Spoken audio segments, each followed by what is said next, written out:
Moïse et dit, envoie des hommes pour explorer le pays de Canaan, que je donne aux enfants d'Israël. Tu enverras un homme de chacune des tribus de leur père. Tous seront des principaux d'entre eux. Moïse les envoya au désert de Paran, d'après l'ordre de l'Éternel. Tous ces hommes étaient chefs des enfants d'Israël. Il fut de retour de l'exploration du pays au bout de 40 jours. À leur arrivée, ils se rendirent auprès de Moïse et d'Aaron et de toute l'assemblée des enfants d'Israël à Kadès, dans le désert de Paran.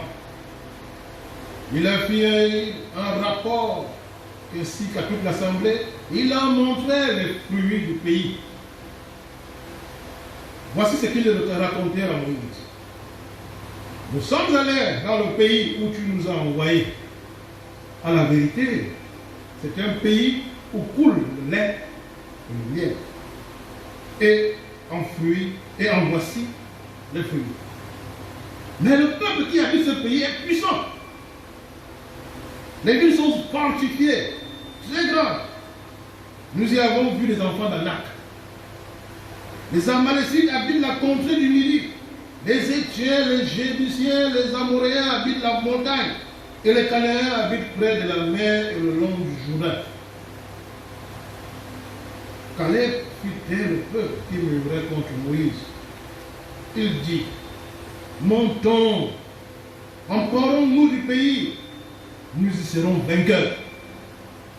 Mais les hommes qui étaient allés avec lui dirent, nous ne pouvons pas monter contre ce peuple, car il est plus fort que nous. Ils décrièrent devant les enfants d'Israël le pays qu'ils avaient exploré. Ils dirent, le pays que nous avons parcouru pour l'explorer est un pays qui dévore ses habitants. Tout ce que nous y avons vu sont des hommes d'une haute taille. Et nous y avons vu des géants, enfants d'Anak, de la race des géants. Nous étions à leurs yeux et aux leurs comme des sauterelles. Psaume 46. Dieu est pour nous un refuge et un appui, un secours qui ne manque jamais dans la détresse. C'est pourquoi nous sommes sans crainte quand la terre est bouleversée et que les montagnes chancellent au cœur des mers, quand les flots de la mer mugissent et culment, se soulèvent jusqu'à faire trembler les montagnes.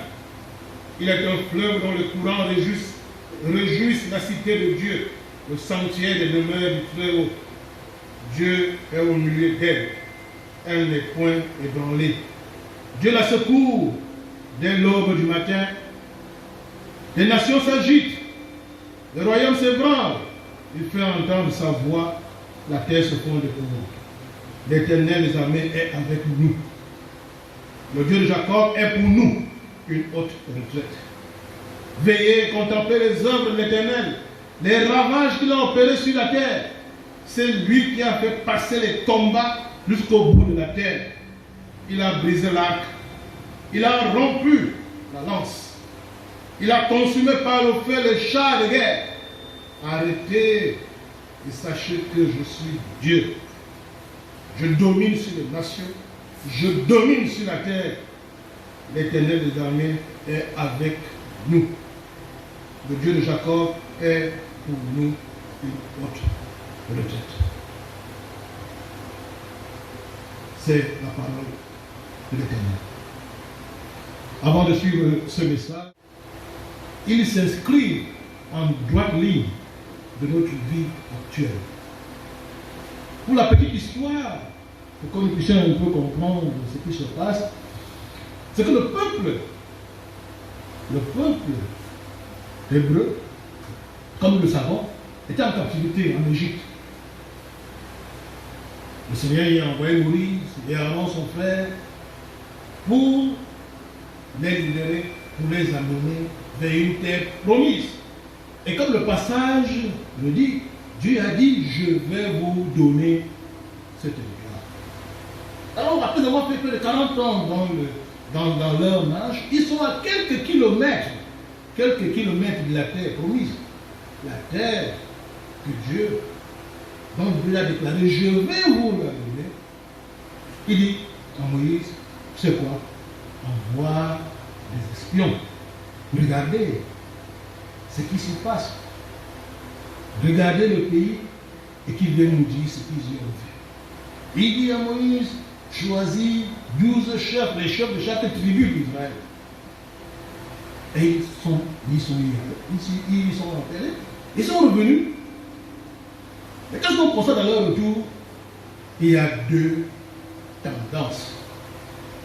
Mais là où tous se rejoignent, c'est que tous reconnaissent que ce que Dieu a dit au début était vrai. C'est-à-dire que c'était une terre où coulait le lait et le miel. Et c'est là où s'arrête, n'est-ce pas, la conviction, la conviction des vues. Mais 10 des 12, 10. Là-bas, c'est vrai qu'il y a le lait qui coule, c'est vrai qu'il y a le miel, mais on vous assure que ça, on ne peut pas prendre ça.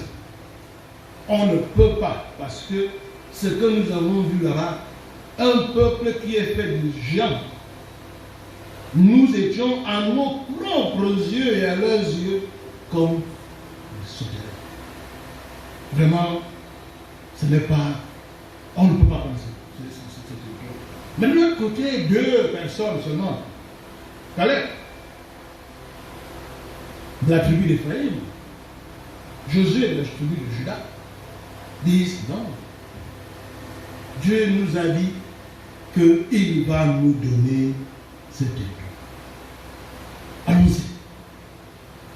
Nous allons vaincre.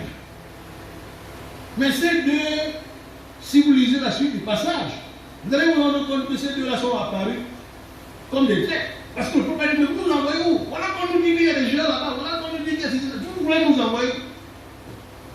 Et finalement, les 10, comme d'habitude, comme face à toute situation difficile, les 10 sont devenus leaders d'une opposition. L'opposition qui est allée jusqu'à dire, Moïse et Maron, là, on a l'impression qu'ils nous ont amenés ici pour venir nous faire tuer. Désignons un chef ici qui nous ramène, nous, en Égypte. Là-bas, on était tranquille. Là-bas, on était en paix. Mais ils ont oublié une chose. C'est que pour quitter l'Égypte, et arriver là où ils sont, il a fallu traverser un obstacle terrible. Il a fallu que la mer se divise. Mais maintenant, la mer est fermée. Comment vont-ils? Avec quelle puissance ils vont rentrer? Puisqu'ils doutent actuellement de la puissance de celui qui les a amenés jusque-là. Ils ont oublié les plaies que Dieu a fait à de nos Égyptiens pour pouvoir les libérer. Ils ont oublié les 1600 tonnes de manne qui tombaient tous les jours. Ils ont oublié cette mer qui s'est divisée en deux pour les faire entrer. Ils ont oublié cette puissance. Actuellement, ils disent, face à ce peuple, nous ne pouvons rien. Et la suite de l'histoire dit, qu'est-ce que Dieu a fait? Dieu dit, je ne peux pas vous ramener en Égypte.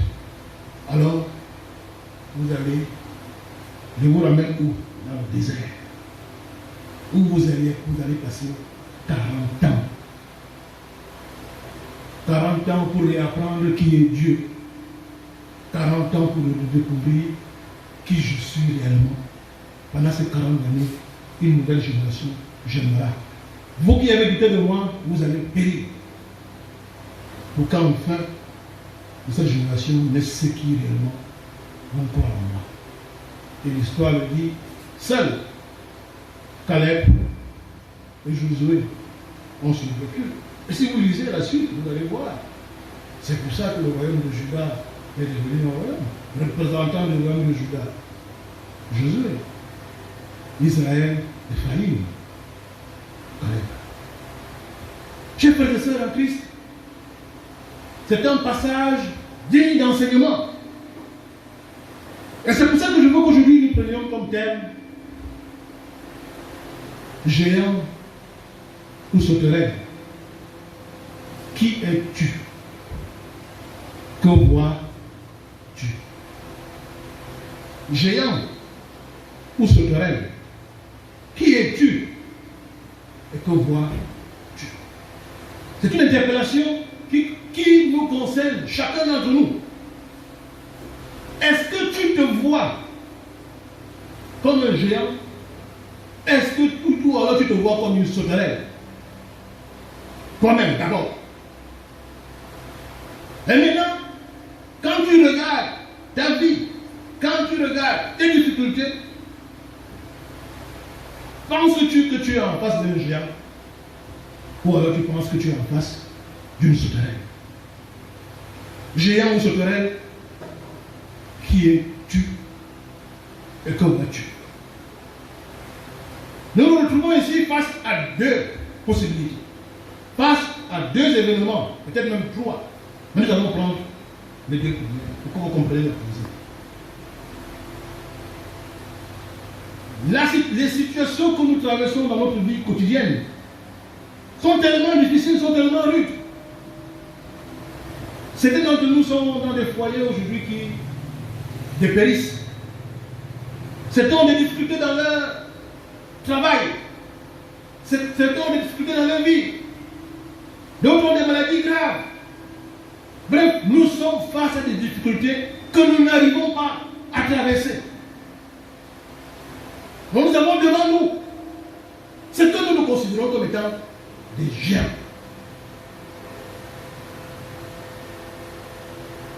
Ceux qui sont allés visiter le pays, ils disent qu'ils ont vu des géants, ils ont vu des murs infranchissables.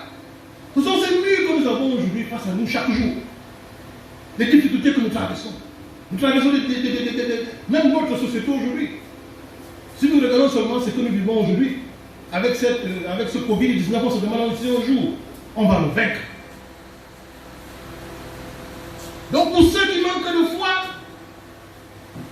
pour ceux qui ont oublié ce que Dieu a fait pour eux dans le passé, pour eux, ils se disent qu'ils sont en face des géants. Ils trouvent qu'ils sont en face d'eux des géants qui ne peuvent pas traverser, des géants qui ne peuvent pas combattre. Ils sont face à ces difficultés-là, des sauterelles. Alors, mon frère, ma soeur, si ces difficultés que tu vis aujourd'hui, si ces difficultés que tu es confronté aujourd'hui sont pour toi des géants, si tu as oublié d'où tu viens, si tu as oublié ce que Dieu a fait pour toi par le passé, sache que il te faut rentrer dans le désert.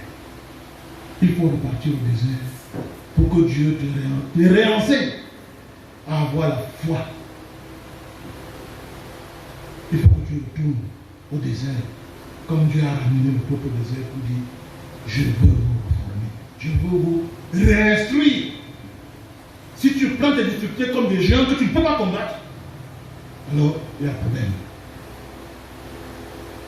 Voilà la première figure, le premier groupe de personnes. Le deuxième groupe de personnes, c'est ceux-là qui, foi, se placent devant nous, nous empêchent d'avancer. On donne des mauvais conseils, nous faisons comprendre que nous ne pouvons pas réussir.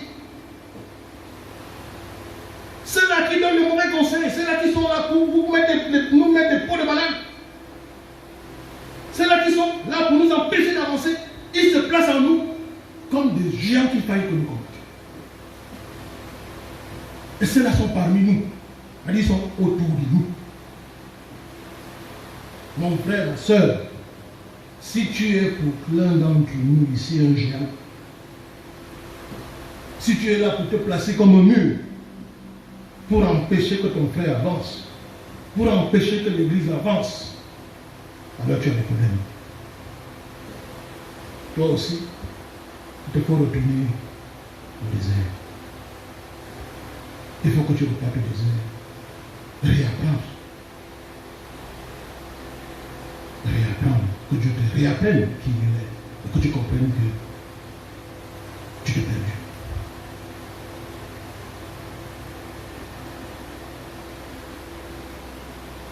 Mais pour que cela se passe, pour que soit toi, dans les difficultés, soit en tant que géant infranchissant, soit toi qui es là pour empêcher les autres qui te mettent face à ces autres comme étant des géants, pour que cela réussisse. Il faut encore une étape supplémentaire. Il faut une condition première et une condition essentielle. C'est celle de combattre les géants qui sont en nous. Oui, si nous sommes dans un groupe, dans le premier ou le deuxième groupe, ça veut dire que nous avons des problèmes. Ça veut dire que nous avons en nous des géants qui nous empêchent de constater que les problèmes que nous avons, les difficultés que nous avons ne sont que des souterrains. Ces géants sont en nous. Ce sont nos péchés. Premièrement, c'est cette foi qui nous manque. Deuxièmement, ce sont ces péchés que nous commettons tous les jours. Ce sont ces péchés qui sont nos géants en nous. Ce sont eux qui nous empêchent de voir que, que les difficultés que nous traversons aujourd'hui ne sont pas des véritables géants, mais des souterrains. Ce sont ces péchés qui nous font nous laisser face à nos frères, à nos soeurs comme des géants. Il faut donc que nous puissions d'abord nous débarrasser de ces géants-là qui habitent en nous. Et ce n'est pas impossible. Ce n'est pas impossible de se débarrasser de ces géants. Ce n'est pas impossible. La seule chose, c'est quoi? Que chacun de nous revienne vers Dieu et qu'il prie. Comme le dit le Psaume 46, le Dieu de Jacob est avec nous. Si Dieu est pour vous, qui pourra être contre vous? Quelle difficulté vous n'arriverez pas à traverser? Comme le dit notre psaume, ceux-là s'appuient sur leur char, mais nous nous appuyons sur notre Dieu. Si nous voulons voir ces géants, tous ces géants-là, comme des sauterelles, et non pas nous voir nous comme des sauterelles face aux géants, il faut, premièrement, tout miser sur Dieu. Tout miser sur Dieu, dont la présence ou l'absence fait la différence. Si vous n'avez pas Dieu en vous, si vous n'êtes pas avec Dieu, alors soit, si vous êtes avec Dieu, alors ces géants seront des sauterelles et vous des géants. Mais si Dieu n'est pas avec vous, alors ces difficultés seront réellement des géants et vous serez des sauterelles. Vous ferez manger et bouffer par assez vite. Donc il faut d'abord miser sur Dieu. Il faut d'abord miser sur Dieu dans la présence. Nous permettez de ne pas voir des géants face à nous, mais que nous voyons ces géants plutôt comme étant des souterrains et non pas l'inverse. Il ne faut pas se reposer sur ses capacités personnelles. Ne pensez pas que c'est grâce à Christ, c'est par vos propres efforts que vous allez vaincre ces difficultés. Ne pensez pas que c'est par vos propres personnels que vous allez vous débarrasser du péché. Non. Ne pensez pas que c'est par vos propres efforts que vous allez vous débarrasser de votre mal, de votre maladie, de vos problèmes de couple ou des difficultés à l'école. Non. Il faut que Dieu soit avec vous. Donc vous devez vous reposer, non pas sur vos capacités personnelles, mais sur les capacités, sur la force de Dieu. Pour vaincre un géant, il faut un géant. Pour vaincre un géant, il faut un géant. Ne dit-on pas, quelqu'un est quelqu'un lorsqu'il y a quelqu'un qui est quelqu'un. Donc je ne peux être géant pour combattre le géant que si j'ai derrière moi quelqu'un qui est plus géant. Et le plus géant, c'est notre Dieu. Il faut accepter d'explorer sa propre vie.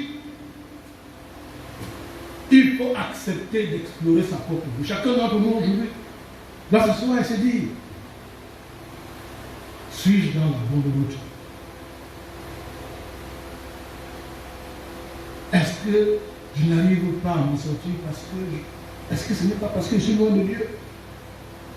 Il faut qu'on fasse une introspection personnelle pour qu'on puisse se débarrasser, qu'on puisse déjà vous reconnaître les géants qui sont venus pour que nous puissions combattre. Ensuite, il faut de la motivation. Il faut de la motivation pour pouvoir combattre. Et si vous voulez être motivé, ne marchez pas avec les défaitistes. Ne marchez pas avec ceux qui vous découragent. Il faut vous débarrasser des défaitistes. Il faut vous débarrasser de ceux qui vous mettent, qui veulent vous traîner à l'arrière. Ceux qui ne veulent pas l'évolution, ceux qui pensent, qui sont pessimistes, il faut vous en débarrasser. Mettez-vous du côté du fort. Et le côté du fort, c'est le côté de Dieu. Ne vous laissez pas entraîner. Ne laissez pas les autres vous décourager. Il faut, mes chers frères et sœurs en Christ, développer la vie spirituelle. Il faut développer votre vie spirituelle. Et pour développer cette vie spirituelle, il n'y a que deux choses. Lire la Bible et prier. Comme le Seigneur l'a dit à Josué par la suite, lorsqu'il a confié à Josué, le peuple lui a dit que ce livre de loi ne s'éloigne pas de toi. Médite-le jour et nuit, et alors tu seras fort. Ce n'est qu'en connaissant la parole de Dieu, ce n'est qu'en vivant spirituellement que nous pouvons avoir la foi. Cette foi qui renverse tout. Il faut accepter de relever les défis que Dieu met devant nous. Il faut accepter ces défis. Dieu met devant nous des défis. Non pas parce qu'il est incapable de les détruire. Vous pensez que Dieu est incapable directement de détruire le peuple d'Anak, les enfants d'Anak qui étaient là. Il pouvait envoyer une maladie, il pouvait envoyer un vent, il pouvait avoir n'importe quoi pour détruire. Il dit, mes enfants vont venir habiter. Mais il a dit non. Il faut que je vois si ce peuple m'aime. Il faut que je vois si ce peuple est attaché à moi. C'est pour ça qu'il a dit, le peuple sera là. Ceux qui croient en moi, ils vont vaincre. Et on le sait par la suite. Israël a pu l'occuper 40 ans après. Donc il faut accepter. Il faut accepter de relever les défis que Dieu met devant nous. Dieu met en face de toi un défi. Mais si tu prends ce défi-là comme étant un géant, alors mon frère, tu n'y arriveras pas. Prends ce défi comme étant une souterraine. Et enfin, mes amis, pour vivre dans ce monde d'aujourd'hui, il faut entretenir un esprit de conquête et un esprit de vainqueur. Il faut que nous soyons des conquérants et des vainqueurs. Que nous croyons à la victoire. Il faut que nous croyons que nous allons vaincre le géant. Il faut que nous cessons de penser que nous sommes faibles. Parce que nous avons derrière nous plus fort que le géant. Géant, où serais-je? Qui es-tu? Géant, où serais-je?